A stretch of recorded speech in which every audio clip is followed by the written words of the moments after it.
Thank you, Mr. Speaker. The Grande Prairie Hospital is still sitting incomplete, and with the construction manager having left the project back in September, it's unclear when exactly the people of Grande Prairie and region will be getting this much-needed hospital. The Minister of Infrastructure assured Albertans that a new manager would be hired by the end of October. Well, we're one day away from the end of October, and there's been no news from the Minister or this government.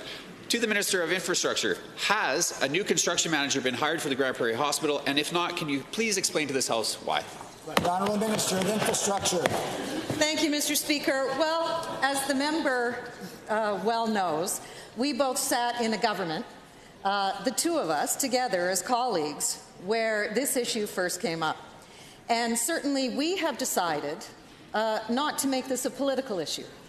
Now, I've had wonderful conversations with the member from Grande Prairie, and as we work through the process, I've kept him fully involved in what's going on. And you and I both know that as we work towards a solution for the people of Grande Prairie, that politicizing it is the last thing we should be doing.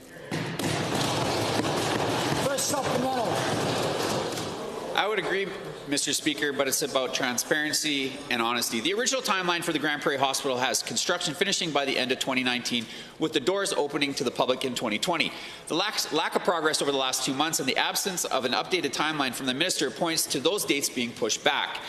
This is troubling news for the residents of Grande Prairie who have been anxiously waiting for this important piece of infrastructure to be completed. Minister, the people of Grande Prairie deserve to know when they can reasonably expect this project to be completed. To the same Minister, is your department able to issue an update timeline and when we can expect the Grande Prairie Hospital to be completed and open to the public? Honourable Minister. Thank you, Mr. Speaker. We are actively working to ensure that we have a new construction manager in place. It's a process that we consider extremely important for the people of Grande Prairie. And I would ask this question, Mr. Speaker, of the member. My door is always open to a conversation. I have had many conversations with folks about the Grande Prairie Hospital, and I would question if he is so concerned about it, why has he not approached me for a conversation with my open door policy? Second supplemental.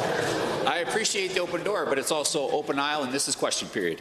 The last construction manager left the project in part because of the large number of change orders and design clarifications, changes that the manager claimed weren't properly accounted for in the funding. This means that we're likely going to see the cost of this project moving higher, and a new construction manager will want to make sure the province actually commits the necessary funds. In addition, given the previous manager was treated the way he was treated, the new manager will probably ask for a premium and an offset to the risk of a public fight with the minister. To the same Minister, will you detail to this House the additional cost overruns, and will you admit that your treatment of the previous contractor will make completion of this new project, more difficult? Thank you. Thank you, Mr. Speaker. You know, Mr. Speaker, as we looked at this project and the construction project contract was signed in 2016, both sides agreed to both the scope of the project and the cost of the project.